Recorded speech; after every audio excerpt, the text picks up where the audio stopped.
These men are Afghan Muslims who have taken up arms against the communist regime in Afghanistan. They are returning from Pakistan to the eastern province of Kunar.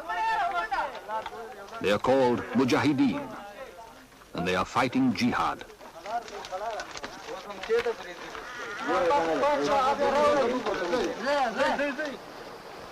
Maulay Saab Hussain is now leading all the Mujahideen fighting in Kunar province. As Muslims, we have a teaching and understanding about jihad. Fight them so there will be no division, and the whole religion will be only Allah's. In Islam, we understand that jihad is obligatory on us for two reasons. Firstly, when the actions of those in power come between a people and the truth, and build walls between them, deceiving them and making them live in fear. We fight jihad to destroy that power, and then the religion will be for Allah alone.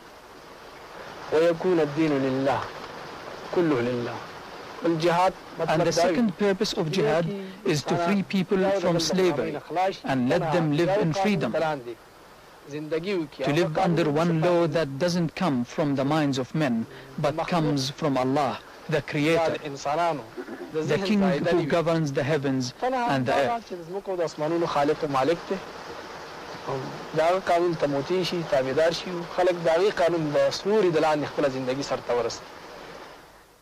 The Afghans, particularly the largest ethnic group, the Pathans, are fiercely independent. When the Halq Party, a minority communist group, led by Nur Muhammad Taraki, overthrew the existing government in 1978, the people regarded their policies as oppressive and a threat to their way of life. The Halq Party government is supported by the Russians, who had for a long time poured substantial aid into Afghanistan. Afghanistan is strategically important to Russia in relation to the Middle East and the warm waters of the Indian Ocean.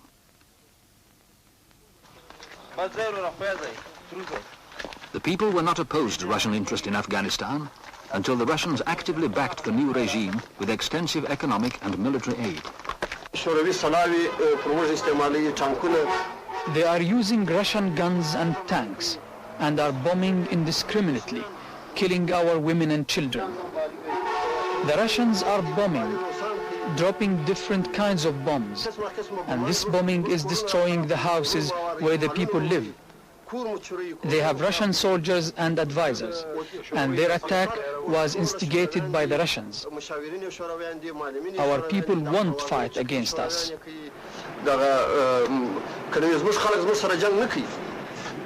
These Afghans have walked 1,500 miles to buy guns at Dura, a town in the northwest tribal area of Pakistan, where there is a flourishing arms trade. Despite the simple machinery, they produce working copies of sophisticated military weapons in Dura. The Pathans of the northwest frontier consider it a basic right of man to carry arms, and the gun is one of their most treasured possessions. For the Afghans, it is now an expensive necessity, with bullets costing at least $1 each.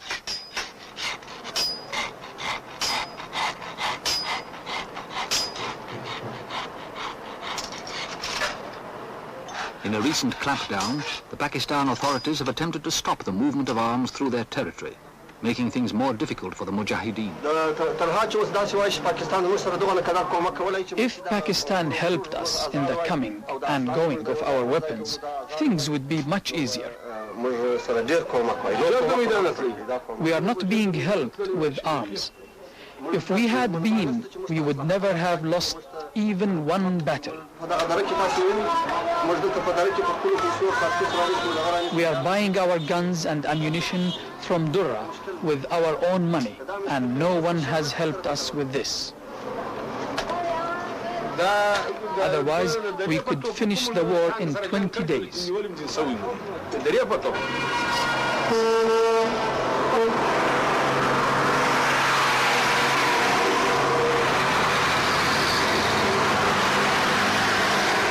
The only road in this part of the northwest frontier runs through the Khyber Pass.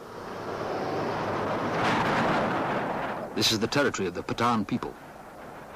When the British established the border here, they drew an arbitrary line along the highest mountains and divided the Pathans between Pakistan and Afghanistan. With Pathans living on both sides of the border, control of their movements is nearly impossible.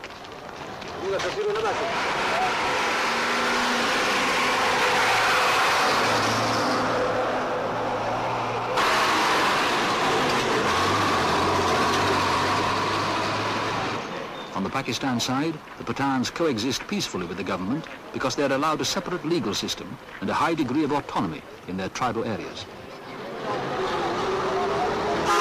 The Pathans are adept at smuggling goods back and forth across the border. And in this way, the Mujahideen carry their arms and supplies into Afghanistan. This group are returning to the Shigal Valley in Kunar province to join the fighting there.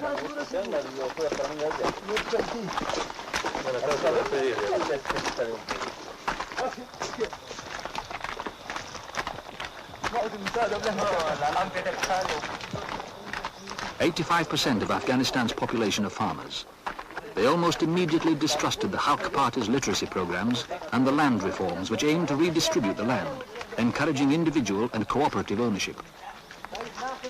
The Halk Party had no real representation in the countryside. The people rejected the government agents and their alien ideas.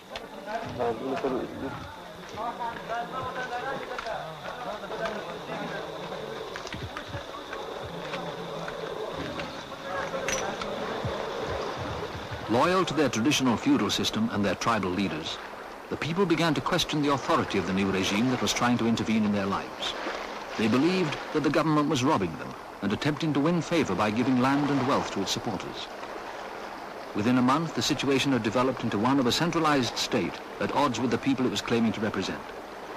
The regime used the army to maintain its security and authority, and its methods soon became heavy-handed.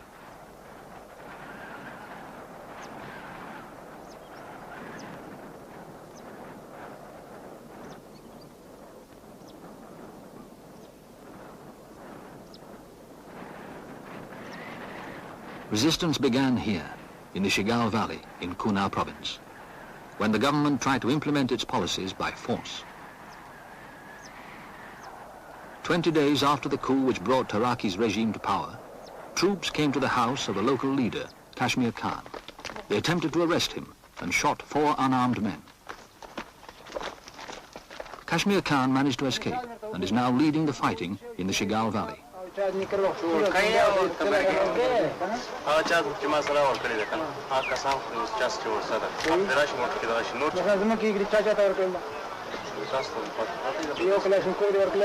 troops returned the next day and burnt down Kashmir Khan's house and several others in the village. They moved on up the valley to Nariat, a neighboring village, and burnt it to the ground. 5,000 people had lived here.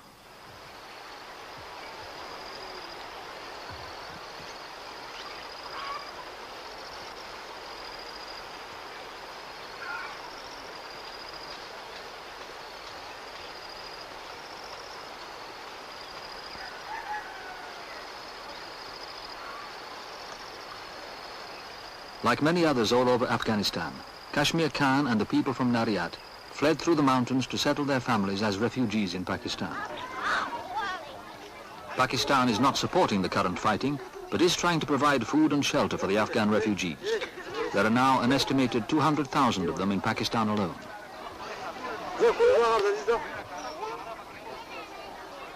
They killed everyone.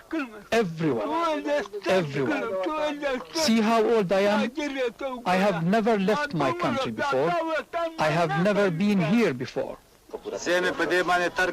We left because of the rule of the Democratic Halk Party and oppression, and because we do not accept their laws.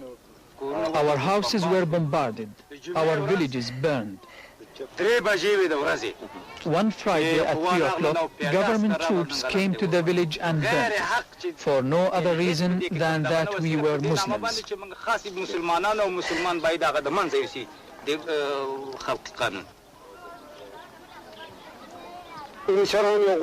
They collected all our leaders and teachers, and said there is only one law, which is the communist law.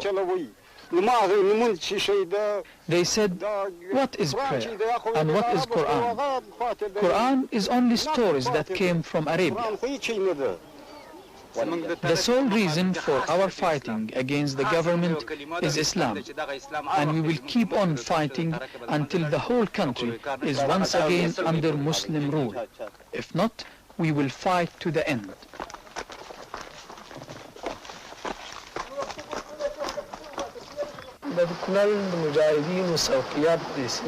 The people in the province of Kunar are fighting in the way of Islam and fulfilling the principles of Islam.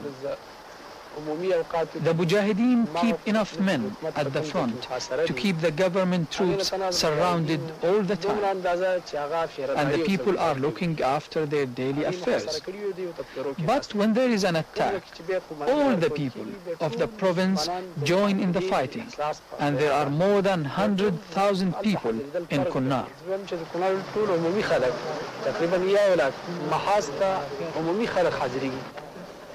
Kashmir Khan leads the fighting in the Shigal Valley for the Hizb Islami and also deals with the daily affairs of the people. Like many of the provinces in Afghanistan, Kunar is now almost completely under the control of the Mujahideen. In all the areas they control, the Mujahideen have set up administrative offices where they coordinate their activities. 120 soldiers killed, 80 wounded and 40 captured. We took 120 Kalashnikov, 1 mortar, 1 wireless and binoculars. The offices in Kunar are run by the Hizb Islami, the Islamic Party, whose leader, engineer Gulbuddin Hekmatyar, is in Pakistan. Everyone in Afghanistan is behind the Mujahideen and standing by them. You know that the Muslim struggle in Afghanistan began as a spontaneous uprising by the people, because the government has covered over their personal hopes and beliefs. Those people were only armed with old weapons, and they took action under the banner of the Mujahideen.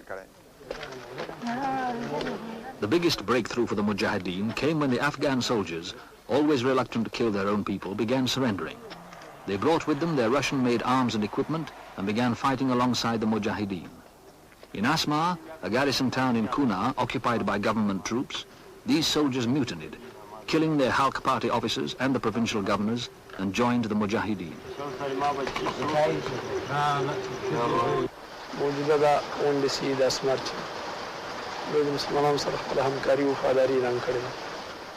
And these small groups in Asmar have already declared that they are with the Mujahideen, and they number about 2,000 men. At different times, when the opportunity arises, more join us in their 50s and 100s.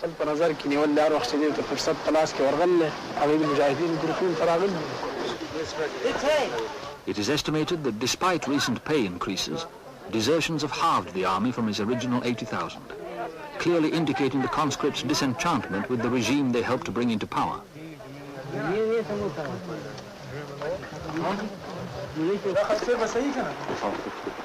Soldiers who were captured and known to be Halq party members are being held prisoner. The Mujahideen say they will try them when they form a government. But many of them become supporters of the Mujahideen and are then released. The fundamental difference between the Muslims and the Halq party lies in the atheism of the regime. Although with the recent change of leadership, the regime claims to respect Islam, the Muslims consider it godless, and that anyone involved in it is an unbeliever. Its policies are still unacceptable to the Mujahideen, who see their struggle as part of the Islamic resurgence and awakening that is sweeping the Muslim world. In Afghanistan, the faithful Mujahideen are fighting to establish a pure Islamic government and spread the message. This is their aim. They are fighting jihad for this kind of government, and they are sacrificing themselves, shedding their blood, and they are selflessly offering their lives taking up arms in order to establish a foundation for the Sharia of Islam and the fundamental Islamic way. In Afghanistan, they will be able to live in an Islamic atmosphere, which will be economically, socially, personally, and politically sound. Islam is a complete system that can organize every aspect of life.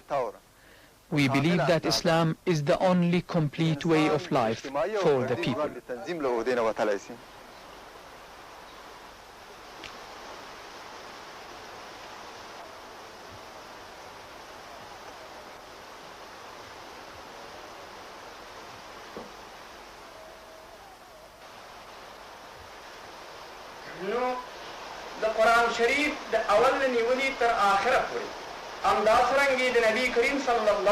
In the mosques throughout the countryside, teachers call people to join the fighting, telling them why jihad is obligatory for them.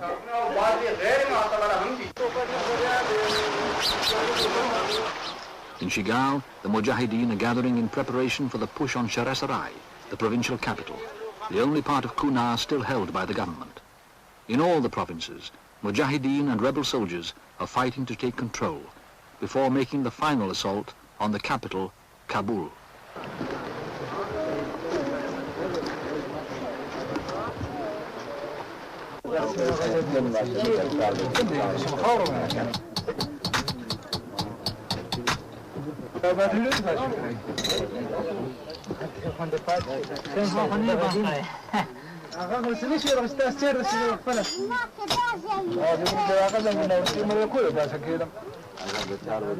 على كذا قلت لك كنت تسوي صادر غوسنا كده كده زي كده غوس بشكار وبشكار وباسي أشهد أن محمد رسول الله حي على الصلاة.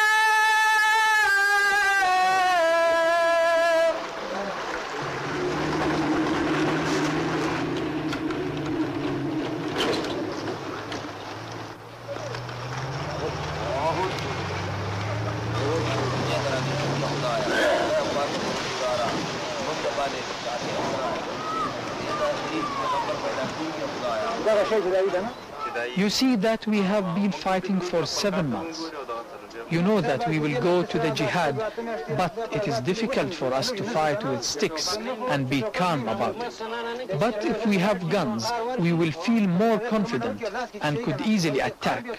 Even if you don't give us guns, we will go. In Kunar, the fighting is organized by the Hizbi Islami led by engineer Hekmatyar.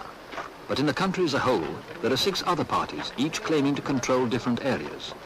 The differences among the parties are unresolved, and all attempts at forming an alliance have failed. Nevertheless, their common aim is to take Kabul and overthrow the Halk government.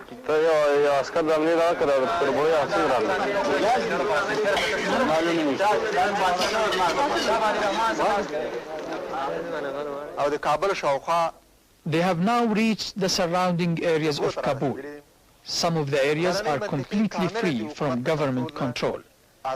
You know that Afghanistan is a mountainous country. 85% of it is covered by mountains, and most of the mountains areas are liberated. Now the government only controls the main roads and large cities, and that only during the day. During the night, the Mujahideen take control.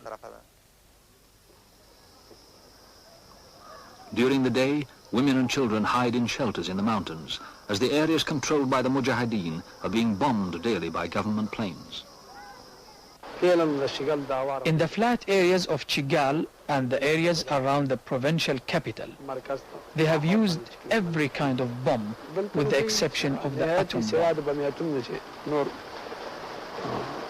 In this way, they are attempting to bring the people under control. The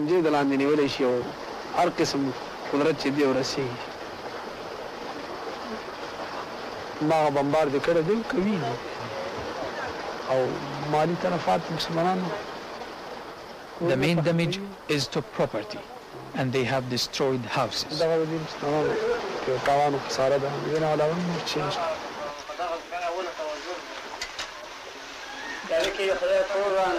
دا چې روسي مشرانو یا روسي مستخدمین چې په دې No one from amongst the 2,000 soldiers would deny who was advising and leading them. They say it is the Russian advisors and soldiers.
Led by Kashmir Khan, the Mujahideen are marching to reinforce the fighting front at Sharasarai.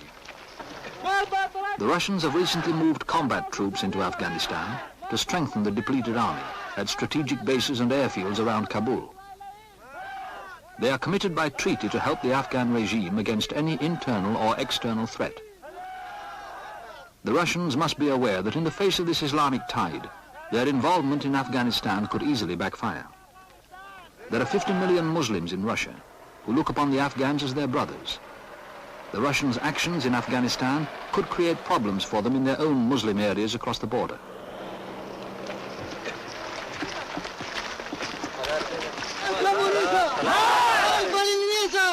These soldiers from the brigade that mutinied in Asmar are also going to the front, bringing supplies and equipment in their trucks.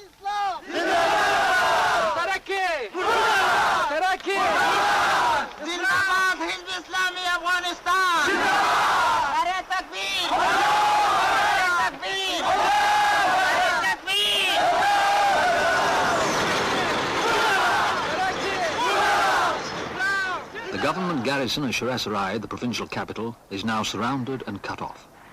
Supplies for the troops have to be flown in by armor-plated helicopters, as the Mujahideen have anti-aircraft guns in the mountains. The Mujahideen have the advantage of being able to constantly move their men, while the government troops, fixed in defensive positions, are under daily artillery and mortar fire. The actual attacks are only made at night, under cover of darkness. While their artillery provide covering fire, groups of Mujahideen move down the mountains to attack the government positions. Their aim is to slowly gain ground and eat away at the morale of the besieged troops until they are finally forced to surrender.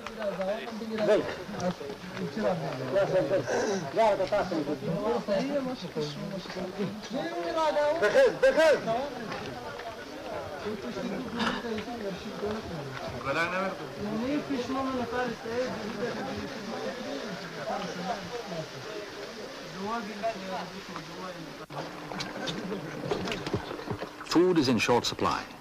Bread and thin soup has become the staple diet, occasionally supplemented by meat.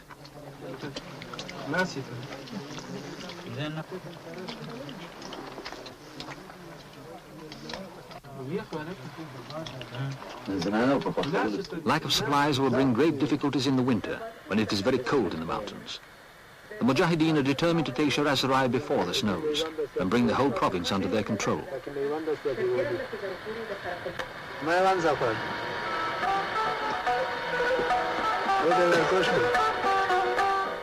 The other provinces are in the same situation, needing to strengthen their positions and take control before the harsh winter months.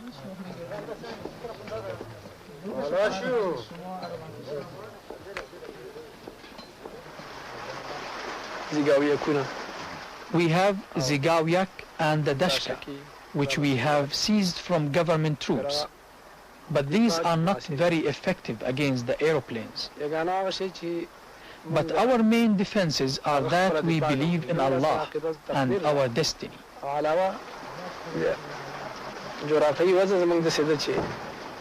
And secondly, our strategic and geographical position.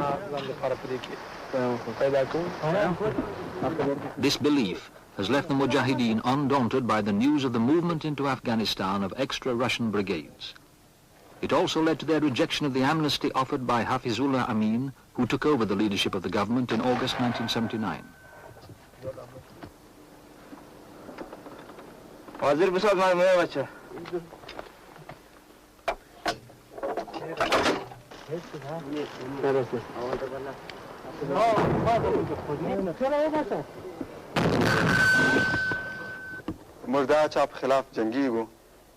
We are fighting against those who are interfering in our country and would fight anyone who interfered, whether they were from the east or the west. We would continue to struggle against them in the same way we are fighting against the government.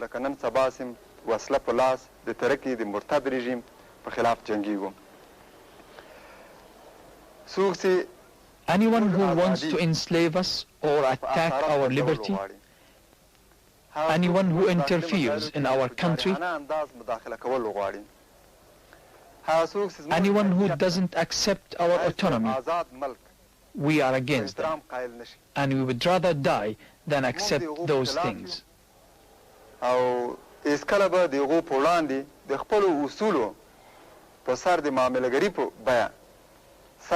But if anyone extends his hand in friendship, we will accept their hand of friendship with happiness.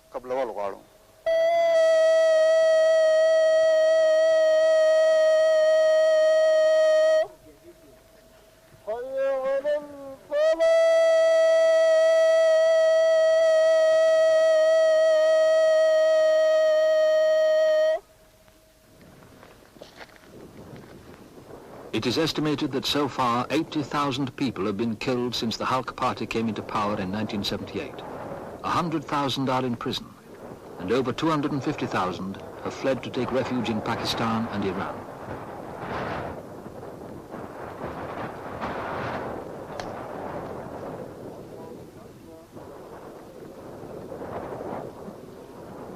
The Muslims are continuing their push towards Kabul from all sides and beginning to take action in the city itself. Whether the Russians escalate their military support of the Halq regime or not, the Mujahideen state that they are committed to fight to the end.